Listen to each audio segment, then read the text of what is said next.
All right, hello everyone, I am Max Patton and I'm back with another watch review. This time I'm also in a car, not just any car, it's not my car, it's a friend of mine's Porsche Taycan, really cool car. And why am I flexing with this weird car that's not mine? Well, because I am wearing the Porsche Garmin Epix 2. It's a collaboration between Garmin and Porsche. The idea being that these brands have some kind of basically synergy between enthusiast and that this is just a really cool fitness smartwatch that happens to have some Porsche branding. So I'm gonna throw in some B-roll, let you guys see what it looks like up close and tell you all about it. So I previously had an Apple Watch Ultra, which just wasn't doing it for me. I came back crawling to the Garmin ecosystem when I bought a Garmin Mark, which was a ridiculously expensive luxury Garmin smartwatch that had all of the features. The Garmin Mark is sort of like a very fancy version of the Garmin Fenix, which itself is a very fancy version of the Garmin Forerunner lineup. And in between there's the Epix. The Epix is basically the Garmin Fenix with an OLED color touchscreen. Very fancy, nice, vibrant screen. The same kind of screen technology we often see on smartphones. So I'm a really big fan of OLED. I like it a lot and I love it on my watch. And it doesn't compromise the battery too much. With the Epix series, Garmin gets 6 days with actual use, like tracking a 1-hour GPS workout with the always-on display.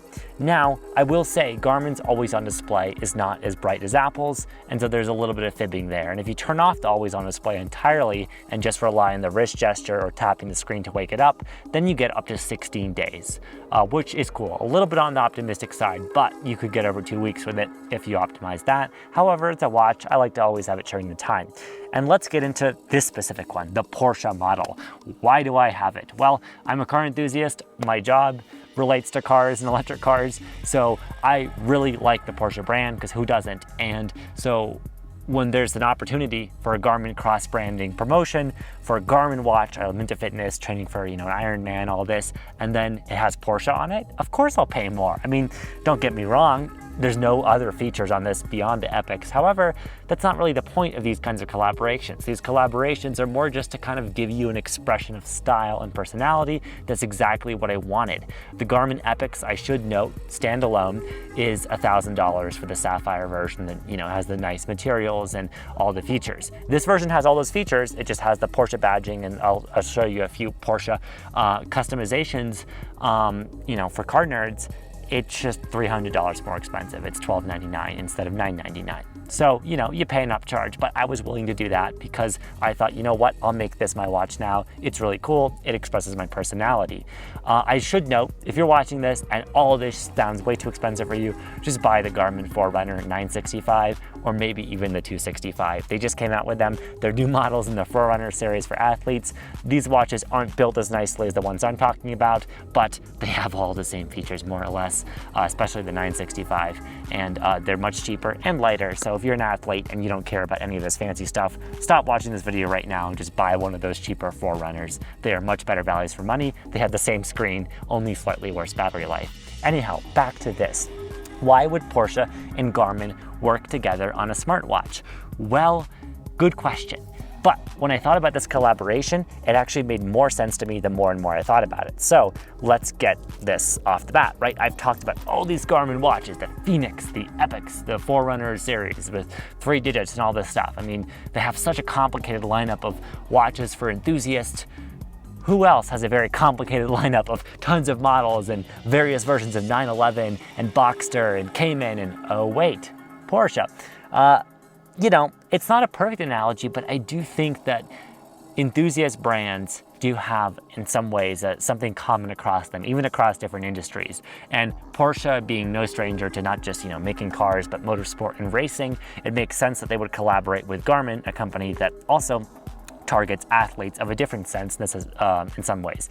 Garmin also actually, by the way, does work with drivers a lot. I think they make GPS tools and navigation and lots of instruments for instrumented testing for racetracks. So Garmin does have some heritage here as well. And this watch isn't really a professional tool in that sense. It's more of just a cool, cheeky customization of a Garmin Epix that is Porsche branded. It's got this cool Porsche engraving. It has some Porsche custom watch faces that I'll show you in the B-roll that I'm really a big fan of. You can even get them to say 911 or Taycan or whichever preferred Porsche model you have.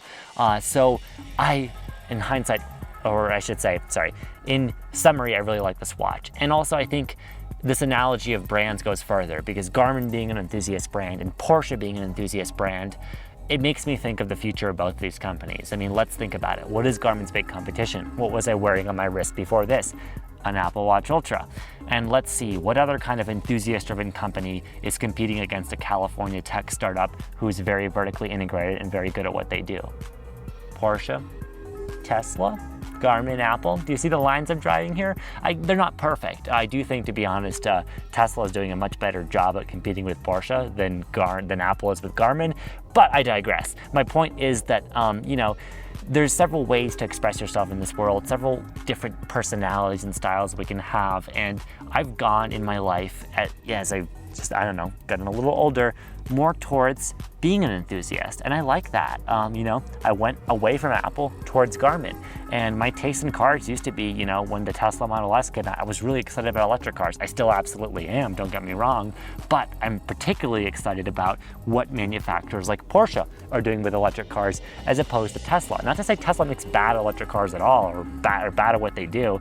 I mean, don't get me wrong, they're a much bigger, more valuable company than the Porsche brand by itself at this point, I think, and they're competing very well. It's more just that when you speak to a smaller niche of enthusiasts and you just target them well with a product, be it, you know, a car or a little dinky smartwatch, I think it's cool. And I think there's still value in that in this world, as much as we have a world of commoditization and technology and, you know, like raw spec sheet performance. I mean, there's something to be said for brands that still speak to the enthusiast who cares about more than that, the je ne sais quoi, the intangibles, all these aspects. I could go on and on. Maybe what I'm saying doesn't make any sense. Maybe you're not an enthusiast. That's totally fine.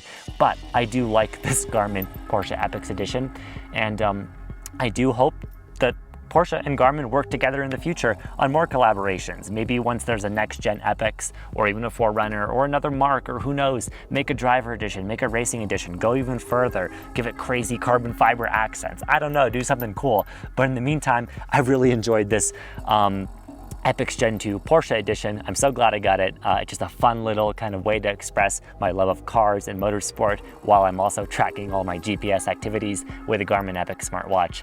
And I'm gonna keep wearing it on my wrist. I'll see you guys in the next video.